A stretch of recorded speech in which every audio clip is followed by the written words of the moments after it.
Olá, amigas e amigos do NEAF, tudo bem com vocês? Meus amigos, que semana, hein?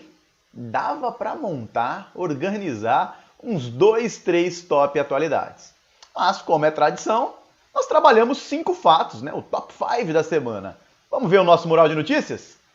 Semana de 3 de outubro a 9 de outubro de 2021.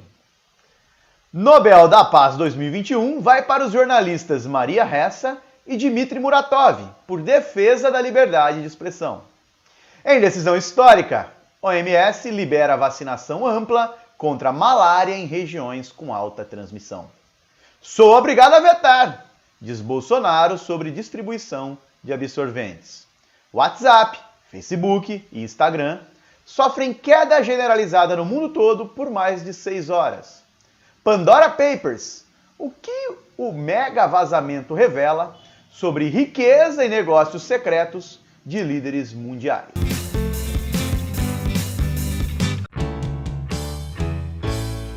A nossa notícia de destaque é o Prêmio Nobel da Paz. Nobel da Paz 2021 vai para os jornalistas Maria Ressa e Dmitry Muratov, por defesa da liberdade de expressão. Antes de falar do prêmio em si de 2021, quero contar um pouquinho da história do Prêmio Nobel da Paz. A origem dele.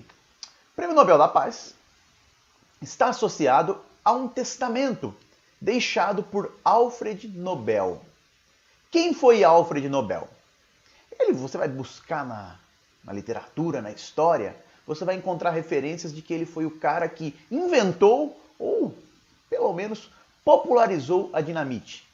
Então, ele tinha uma empresa de armas, então, vendia armas, tá? Vendia bomba, dinamite. Esse era o Alfred Nobel. Mas no seu testamento, ele escreveu lá, antes de morrer, que 94% da sua fortuna fosse destinada para premiar, homenagear pessoas que realizassem grandes ações, que beneficiassem a humanidade. Aí tem um pouquinho de história. Dizem que tal decisão está muito associada a uma nota que ele leu no jornal. O irmão do Alfred Nobel faleceu. E houve uma confusão na época, né? Um jornal teria entendido que a morte era do Alfred Nobel e noticiou o seguinte texto: o mercador da morte morreu. O mercador, o vendedor da morte morreu. E aquilo teria tocado o Alfred Nobel. E ele disse, poxa, eu quero deixar uma imagem diferente. E aí, fez o testamento, deixando parte da sua fortuna, maior parte da sua fortuna, para premiar quem realmente realizasse ações benéficas para a humanidade. E aí, em 1900, nós tivemos a criação da Fundação Nobel e, a partir de 1901, a premiação. E nós temos as seguintes categorias do Prêmio Nobel. Nobel de Química, Nobel de Física, Nobel de Medicina ou Fisiologia, Nobel de Literatura, o Nobel da Paz e o Nobel de Economia, com um asterisco aí no Nobel de Economia, já comento por quê. O Nobel de Química, de Física, de Medicina e de Literatura é concedido por suecos, por academias suecas. O Nobel da Paz, por uma academia norueguesa.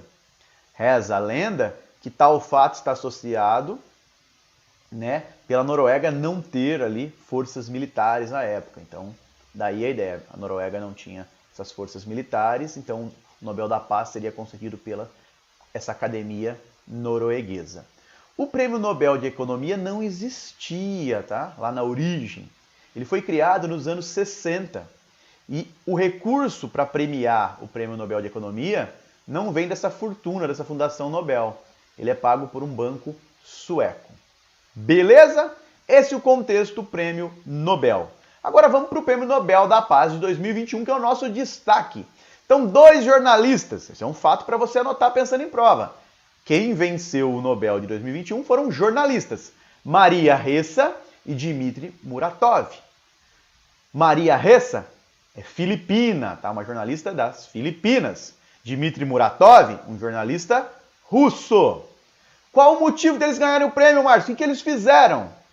Segundo o comitê norueguês, pelos seus esforços para defender a liberdade de expressão. Então, o motivo, esforços para defender a liberdade de expressão. Porque a liberdade de expressão é entendida como uma pré-condição para a democracia, para uma paz duradoura. Sem liberdade de expressão não tem democracia, não tem paz duradoura. Esses dois jornalistas, eles criaram em seus países veículos de comunicação independente. A Maria Ressa, ela é cofundadora do Rappler, tá? O que é o Rappler? Uma empresa de mídia digital de jornalismo investigativo na Filipinas. Então, ela usa essa liberdade para expor abusos de poderes. O presidente da Filipina, ele chegou a se comparar, em determinado momento, ao Hitler. E disse o seguinte, olha, nós temos aqui milhões de viciados na Filipinas. Então, eu queria fazer como Hitler, matar todos eles. Então, olha o nível da governança nas Filipinas. E a Maria Ressa utiliza o seu veículo para divulgar, para fazer um jornalismo investigativo e evitar, expor esse abuso de poder nas Filipinas. Então, esse é o primeiro destaque. O segundo jornalista, o Dmitry Muratov, ele é um dos fundadores do jornal Novaya Gazeta, tá? Que teve desde a sua fundação já 6 jornalistas mortos. Foi fundado em 93 e desde então 6 jornalistas mortos. Tá? Interessante que todos esses jornalistas foram mortos depois que o presidente Vladimir Putin chegou ao poder na Rússia. Tá? Então, ambos, Dmitry Muratov e Maria Ressa, utilizam veículos independentes, construíram, participaram desse processo e defendem, a partir daí, a liberdade de expressão. Uma pré-condição para a democracia, para a paz duradoura. Prêmio merecidíssimo aí, prêmio Nobel da Paz. Vão dividir uma quantia de mais ou menos 6 milhões de reais. Fiquem de olho. Todo ano, desde quando eu comecei a trabalhar em atualidades, todo ano temos uma questão sobre prêmio Nobel da Paz. E aí aproveita que você vai dar uma lidinha, vai dar uma pesquisada, é sempre importante, né? O Marcos vem aqui, apresenta os principais tópicos, mas você, curioso que é, vai dar uma lida mais sobre o assunto. Procura também sobre os outros vencedores. Tem um vencedor Nobel de Física, Química, que vale a pena a leitura. Volto daqui a pouco com as demais notícias do dia.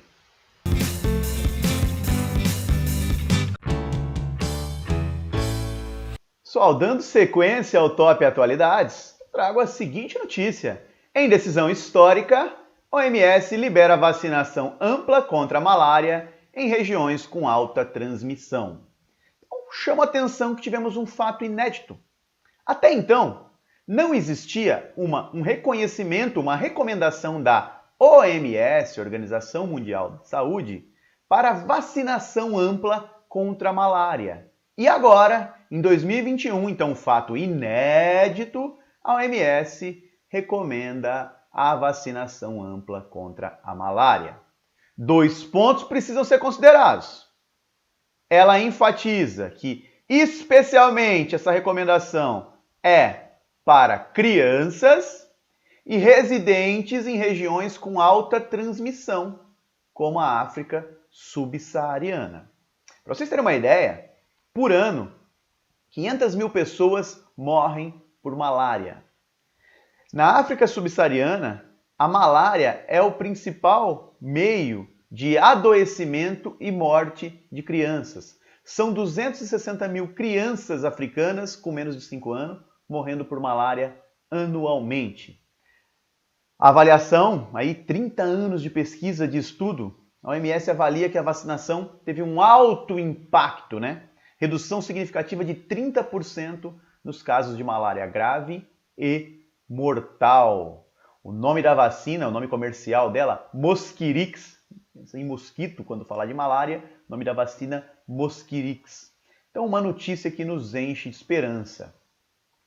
Uma doença que mata 500 mil pessoas no ano, 260 mil crianças, agora tem uma vacina. São 4 doses, tá, da vacina para completar o processo de imunização. O tema tem relação com controle de endemias, com saúde pública. Sugestão de leitura: o que você precisa saber sobre a primeira vacina contra a malária recomendada pela OMS. Agora trago uma notícia polêmica, que gerou polêmica pelo menos na semana. Sou obrigado a vetar, diz Bolsonaro sobre distribuição de absorventes. Câmara dos Deputados, Senado Federal, ambos aprovaram o Programa de Proteção e Promoção da Saúde Menstrual. O presidente Jair Bolsonaro sancionou, mas sancionou com 2 vetos. Primeiro veto: um artigo previa a distribuição gratuita de absorventes feminino para uma parcela da população. Que parcela da população é essa? Estudantes de baixa renda matriculadas na escola pública. Mulheres em situação de rua. Mulheres em situação de extrema vulnerabilidade social. Presidiárias. Então, essa parcela da população receberia gratuitamente absorventes. Segundo artigo vetado, um que incluía os absorventes nas cestas básicas distribuídas pelo SISAM, Sistema Nacional de Segurança Alimentar e Nutricional. Justificativas do governo Bolsonaro: não tinha alternativa, ele era obrigado a vetar. Qual é o argumento? O argumento é econômico. Segundo o governo, quando o Congresso cria uma despesa, como no caso Intela, ele precisa também apresentar a forma de custeio, e isso não ocorreu. Então a justificativa do governo é orçamentária. Vamos lembrar que o valor mensal para custear este programa era de 7 milhões, tá? Então 7 milhões de reais por mês. Para o Márcio, para você, pode ser muito dinheiro. Pensando em governo federal, 7 milhões não é um valor tão elevado assim, né? Vamos lembrar também que esse programa contemplaria de 5 a 6 milhões de mulheres. Uma ponderação precisa ser realizada. Absorvente não é um item de luxo, é uma necessidade básica, é uma questão de saúde pública, é uma questão de dignidade feminina. O tema tem relação com pobreza menstrual, com dignidade feminina, sugestão de leitura. Sem condições de comprar absorventes, jovens faltam até 1 mês de aula por ano. Muitas estudantes faltam no período menstrual, faltam da escola. Por qual motivo? Porque não tem absorvente. Porque muitas vezes precisam improvisar com jornal, com papelão, com um pedaço de pano. E isso acaba prejudicando a sua regularidade, sua frequência escolar. Tá? Vale a pena ler esse texto. Saio de sociedade nacional e vou para a sociedade internacional, um tema de tecnologia. WhatsApp, Facebook e Instagram sofrem queda generalizada no mundo por mais de 6 horas. Então você deve ter passado por esse inconveniente. A sua rede social favorita, o seu aplicativo de mensagem, parou de funcionar. Especialistas alegam que isso foi uma falha, né? Um problema com o DNS, Sistema de Nomes e Domínios da Internet. Então, o Facebook teve esse problema de DNS. Vamos lembrar que a empresa, a companhia Facebook, é dona da rede social Instagram e do aplicativo de mensagem WhatsApp.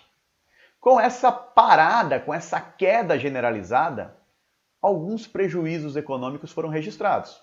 Internamente, no território nacional, nós vimos várias pessoas, comerciantes, reclamando que o WhatsApp era o principal meio de venda. Então, que teve um prejuízo naquele dia, que o Instagram, que o Facebook também é utilizado para fechar negócios, para realizar transações. Então, prejuízos econômicos relatados internamente no território nacional. E o próprio fundador do Facebook sofreu com um grande prejuízo. O Mark Zuckerberg teve uma perda de 6 bilhões em um dia com as quedas das ações do Facebook. O momento não é bom para o Facebook, pessoal. Uma série de documentos tem sido vazado. O jornal Wall Street Journal dos Estados Unidos tem publicado uma sequência de documentos que arranham a imagem da empresa. Vou dar um exemplo de documento vazado. que internamente no Facebook há o conhecimento de que a rede social é tóxica para adolescentes. E mesmo assim, não há uma mudança nos algoritmos, no funcionamento da rede. Esse é um dos exemplos. Há também uma outra discussão, um outro documento que demonstra que, apesar do termo de uso ser igual para todos os usuários, algumas personalidades teriam privilégio, jogadores de futebol, artistas. Então, são alguns pontos aí de debate. Tá? Na última semana, uma ex-funcionária do Facebook compareceu ao Senado americano e também fez aí uma série de revelações. Então, o momento não é bom para o Facebook. O tema tem relação com redes sociais, com comunicação digital. Sugestão de leitura. O que o apagão do Facebook revela sobre nossa dependência das plataformas? Cada vez mais, a sociedade está refém das redes sociais. É uma reflexão importante. E aí, agora venho para uma notícia econômica, política. Pandora Papers. O que Mega Vazamento revela sobre riqueza e negócios secretos de líderes mundiais. Ano após ano, pessoal, nós temos aí jornalistas investigativos divulgando documentos sobre líderes mundiais, sobre personalidades. Em 2021, tivemos novamente um fato semelhante. Um consórcio internacional de jornalistas investigativos divulgou uma série de documentos financeiros sobre líderes mundiais, sobre funcionários públicos, sobre artistas. Tá? Esses documentos demonstram, por exemplo, a existência de offshore. O que é uma offshore, Márcio? Então, ou melhor ainda, né, que esses líderes, que esses artistas, que esses funcionários públicos têm ou são sócios de offshore. Offshore é uma empresa localizada fora do seu território de domicílio. Então, por exemplo, o Márcio reside no Brasil. Eu decido abrir uma empresa nas Ilhas Caimã. Tá, Márcio, mas por que você faria isso? Por alguns motivos as pessoas realizam tal ação. Primeiro, em alguns paraísos fiscais, né, Ilhas Caimã, por exemplo, as offshores estão localizadas em paraísos fiscais. Então, Ilhas Caimã, por exemplo. Em alguns paraísos fiscais não existe imposto. Em outros, apesar da existência do imposto, ele é muito baixo, principalmente comparado com o seu país de domicílio. Em alguns países há uma garantia de anonimato, de sigilo dos seus dados. Então, por isso, personalidades, líderes, procuram paraísos fiscais e implantam offshore. Mas offshore é ilegal? Em tese, não. Se o dinheiro, a origem desse dinheiro for lícita, se esse recurso for declarado na Receita Federal, sem problema. Tá? É uma atividade lícita. Inclusive, alguns contadores enfatizam que ter uma offshore é um planejamento tributário. Tá? Mas há um problema. As offshores muitas vezes são utilizadas para colocar dinheiro ilícito, para fazer lavagem de dinheiro, para colocar recurso oriundo de corrupção, recurso oriundo da venda de drogas, do tráfico de armas. Por isso as offshores são controversas. Entre esses líderes mundiais, nós temos aí o rei da Jordânia, coloquei até em destaque, o Abdullah II, o ex-primeiro-ministro britânico, Tony Blair, o presidente do Equador, Guilherme Lasso. Tá? São alguns exemplos. E vários figurões, né, do mundo político, dois brasileiros em destaque. Paulo Guedes, ministro da Economia, e Roberto Campos Neto, presidente do Banco Central. Então, ambos aparecem nos documentos como sócios de offshores localizadas em paraísos fiscais. Tá?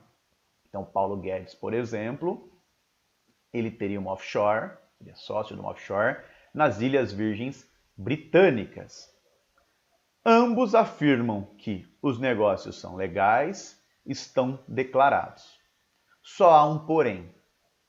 Há um código de conduta de funcionários públicos do alto escalão, tá? Ministros, presidente do Banco Central.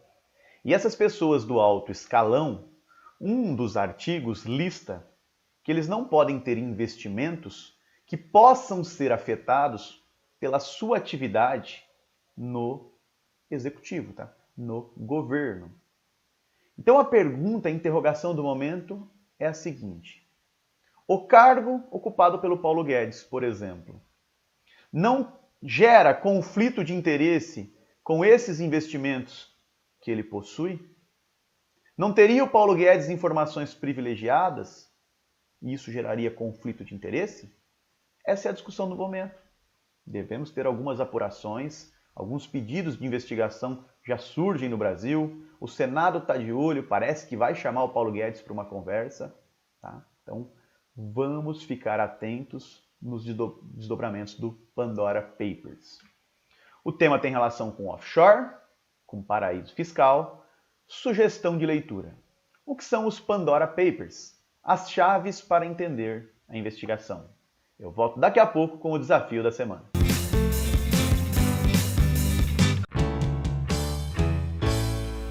Pessoal, chegamos agora ao desafio da semana, questão elaborada pelo professor, fato ocorrido no dia 9 de outubro. Vamos dar uma olhada no enunciado com calma? As duas maiores usinas elétricas deixaram de funcionar devido à escassez de combustível, deixando o país em escuridão total. A Companhia de Eletricidade do país está tentando encontrar uma solução para o problema e reiniciar manualmente a rede pública. Pontos de destaque do enunciado. Duas usinas elétricas do país deixaram de funcionar, porque faltou combustível e o país ficou em escuridão total. A questão quer saber de você, o apagão ocorreu? Alternativa A, na Venezuela. Alternativa B, na Síria. C, em Cuba. D, no Afeganistão. Ou E, no Líbano. Pausa aí e responde. Respondeu? O que você marcou? Alternativa correta, alternativa E. O fato ocorreu no Líbano, pessoal. Pois é, lá as usinas, as principais usinas do país, simplesmente deixaram de funcionar. Por que, Márcio? Qual o motivo? A prova pode me perguntar isso também, né? Falta de combustível. Tá?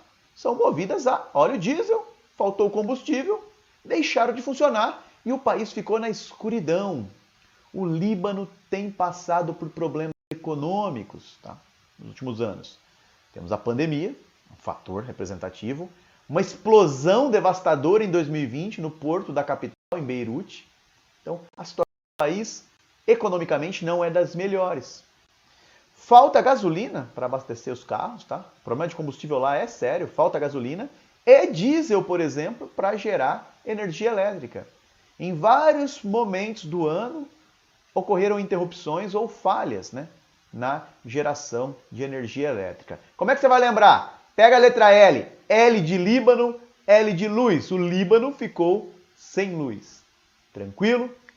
Muito obrigado por acompanhar mais um Top Atualidades e eu espero vocês na próxima semana. Um abraço, meus amigos. Galera, gostou do vídeo? Que bacana! Então clica aí, né? Dá uma curtida, faz um comentário se você puder e inscreva-se no nosso canal do YouTube. E deixa lá no sininho, ao clicar, você recebe as mensagens também de notificação. Visite o nosso site e conheça nossos cursos preparatórios para concursos públicos. Muito obrigado!